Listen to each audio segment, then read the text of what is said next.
नमस्कार दोस्तों, prepare IAS coaching के यूट्यूब चैनल पर आपका स्वागत है। Democratic politics part 2 class 10th की बुक है।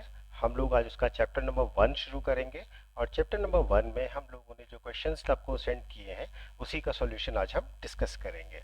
ठीक है, तो आज पहला क्वेश्चन ये है कि which among the following are the reasons for having rights in a democracy, यानी कि किसी भी लोकतंत्र में अधिकार के क्या कारण होते हैं, क्या कारण है जिनकी वजह से लोगों को राइट्स मिलते हैं। तो पहला कारण ये है कि for the citizens to express their opinions. दूसरा है to protect the minority, for protection of minorities. और तीसरा है for electing a democratic government. देखिए, लोकतंत्र है और लोगों को अधिकार दिए गए हैं।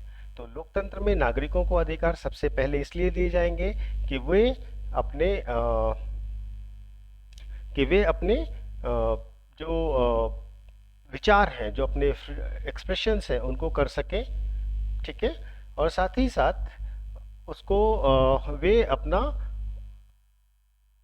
उसको एक्सप्रेस भी करते रह सके। ठीक है, तो फ्रीडम ऑफ एक्सप्रेशन होना चाहिए, पहली चीज तो ये है। फ्रीडम ऑफ एक्सप्रेशन के साथ साथ दूसरी चीज ये है कि उनको जो माइनॉरिटीज है उनको भी अधिकार मिलना चाहिए। ठीक है, और तीसरी चीज ये है कि जो डेमोक्रेटिक गवर्नमेंट है, जो लोकतांत्रिक सरकार है, उसका भी गठन किया जाना चाहिए। तो डेमोक्रेटिक गवर्नमेंट को भी बनाने के लिए आपको लोकतंत्र में अधिकारों की आवश्यकता होती है। तो इसलिए इसका होगा डी। ठीक है, तो ये पहला क्वेश्चन था। अब आते हैं हम लोग दूसरे क्वेश्चन पर। दूसरा क्वेश्चन ये कह रहा है the rights of persons are the claims over, यानी कि जो लोगों को अधिकार दिए जाते हैं वो किसके ऊपर है, उनको किस चीज पर क्लेम किया जाता है, वो किसके ऊपर क्लेम करने के लिए है। ठीक है, पहला है फेलो बींग्स, दूसरा है सोसाइटी और तीसरा है गवर्नमेंट। तो आपको जो भी अधिकार मिले हैं, जो भी नागरिकों को अधिकार मिले हैं, जो भी नागरिकों को शक्तियां मिली हैं, वो शक्तियां किस लिए मिली हैं कि वे अपने आसपास के लोगों के साथ एक बेहतर संबंध बना सकें, इक्वालिटी, जो फ्रेटर्निटी, ऐसी भावनाओं को विकसित कर सकें। समाज के लिए है, जहां पर समाज में सबके साथ मिलकर रह सकें, एक दूसरे को हर्ट ना करें। और इसके साथ साथ गवर्नमेंट के लिए भी है, सरकार के लिए भी है। तो इसका मतलब हुआ कि ये तीनों के लिए हमको क्लेम करने का मौका देता है, इसलिए इसका आंसर होगा डी। ठीक है, आपको क्वेश्चन समझ आ गया। क्वेश्चन नंबर 3 है consider the following statements about fundamental rights. मौलिक अधिकारों के बारे में निम्न कथनों पर विचार कीजिए। पहला, they are provided in the constitution. ठीक है, दे आर लीगली एनफोर्सेबल, वे संविधान द्वारा दिए गए हैं। ठीक है, और वे कानूनी रूप से बाध्य किए जा सकते हैं। इन लीगली इन्फोर्सेबल का मतलब can be claimed in court of law. ठीक है, तो दोनों चीजें सही हैं, यानी कि इसका जो सही आंसर है, करेक्ट वन बताना है, तो इसका सही आंसर होगा सी। ठीक है, तो ये हो गया आपका तीसरा क्वेश्चन, जिसके लीगली इन्फोर्सेबल के लिए हम जस्टिसिएबल वर्ड का इस्तेमाल करते हैं। Consider the following statements about right to equality. Right to equality आपका फंडामेंटल राइट्स में दिया गया है। ठीक है, it provides equal protection of law and equality before law. ठीक है, तो इक्वल प्रोटेक्शन ऑफ लॉ और इक्वालिटी बिफोर लॉ दोनों दे रहा है आर्टिकल 14 आपको। ठीक है, according to it there cannot be any distinction between a common man and a politically influential person। जो राइट टू इक्वालिटी है उसके अंतर्गत आम आदमी और राजनीतिक रूप से शक्तिशाली आदमी, इन दोनों में कोई अंतर नहीं होगा। बिल्कुल सही है, reservation is against right to equality. देखिए, अब ये वाला मामला फिर से आपको समझना होगा कि हम लोगों को इसमें कंफ्यूजन रहता है हमेशा।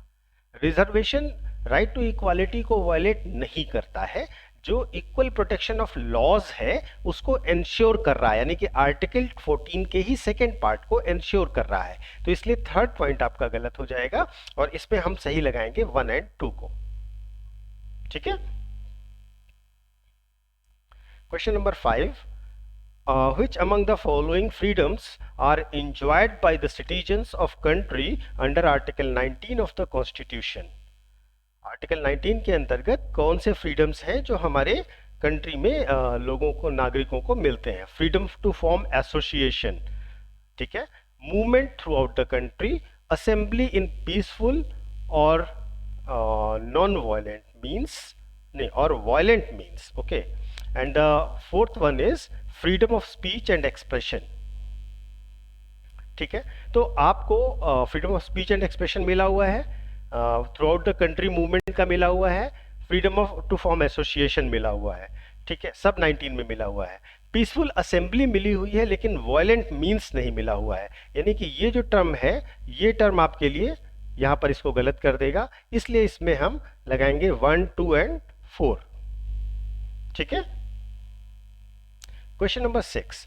Which among the following form part of the freedom of right to freedom of speech and expression? Freedom of speech and expression में क्या क्या आएगा? Freedom to criticise the government policies, क्या आप गवर्नमेंट की पॉलिसीज को क्रिटिसाइज कर सकते हैं? बिल्कुल कर सकते हैं। ये आपका फ्रीडम ऑफ स्पीच के अंतर्गत आता है।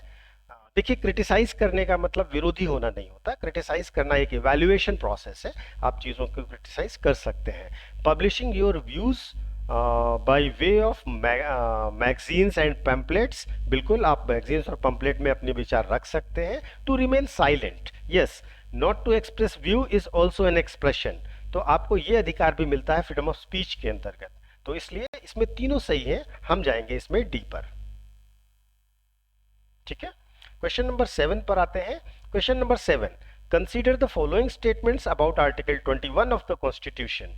ठीक है, right to sleep is a part of article 21, yes, 100%। Indian concept of right and liberty is based on the concept of the procedure established by law only. No, procedure established by law only नहीं है। ठीक है ना, जो आपका article 21 का interpretation है वो बहुत ही ब्रॉड है। ठीक है, ये ड्यू प्रोसेस ऑफ लॉ के कॉन्सेप्ट पर बेस है, ना कि प्रोसीजर एस्टैब्लिश्ड बाय लॉ पर है। ठीक है, मैंने आप लोगों को ये बात हमेशा कहा, इस बात पे ध्यान दीजिएगा, ये प्रोसीजर एस्टैब्लिश्ड बाय लॉ ना हो करके ड्यू प्रोसेस ऑफ लॉ होना चाहिए। ठीक है, तो ये सही हो जाता, तो इसलिए इसमें हम लगाएंगे A. Now moving to the next question, question number 8, consider the following statements about a person arrested by police on accusation of crime.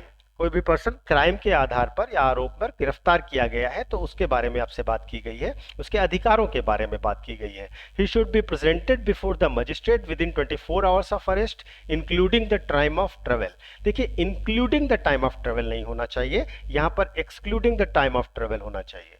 ठीक है, तो ये वाला स्टेटमेंट आपका रॉन्ग हो जाएगा।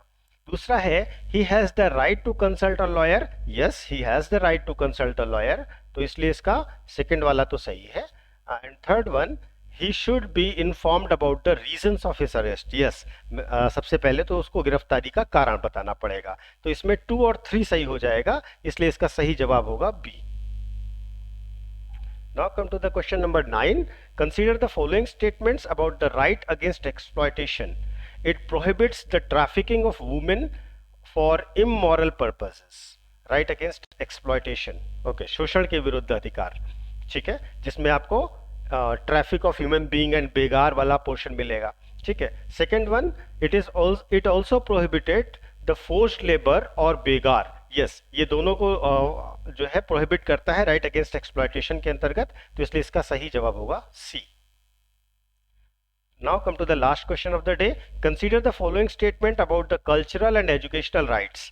The right to conserve distinct language and culture is available to only lingual and religious minorities. देखिए, minorities की डेफिनेशन बताते समय आपको हमेशा बताया जाता है कि माइनॉरिटी भारत में 2 तरीके से आइडेंटिफाई की जाएंगी, linguistic minorities and religious minorities. तो डिस्टिंक्ट लैंग्वेज और कल्चर को बचाने का अधिकार इन दोनों को मिलेगा, इसलिए पहला स्टेटमेंट तो सही हो गया। For this right to establish and administer educational institutions is provided to minorities, yes, इसके लिए वो अपनी एजुकेशनल इंस्टीट्यूशंस बना सकते हैं और उसके लिए काम कर सकते हैं। ठीक है ना, तो ऑल माइनॉरिटीज जो भी हैं वो अपना एजुकेशनल इंस्टीट्यूशन और वो बना सकते हैं, तो इसमें आंसर बी लगाया गया है, लेकिन इसका आंसर सी होगा, बोथ ऑफ देम। ठीक है, तो ये है आपका आज का डेमोक्रेटिक पॉलिटिक्स पार्ट 2 का चैप्टर 1। कल हम लोग डिस्कस करेंगे डेमोक्रेटिक पॉलिटिक्स क्लास 10 पार्ट 2 का चैप्टर नंबर 2। Thank you.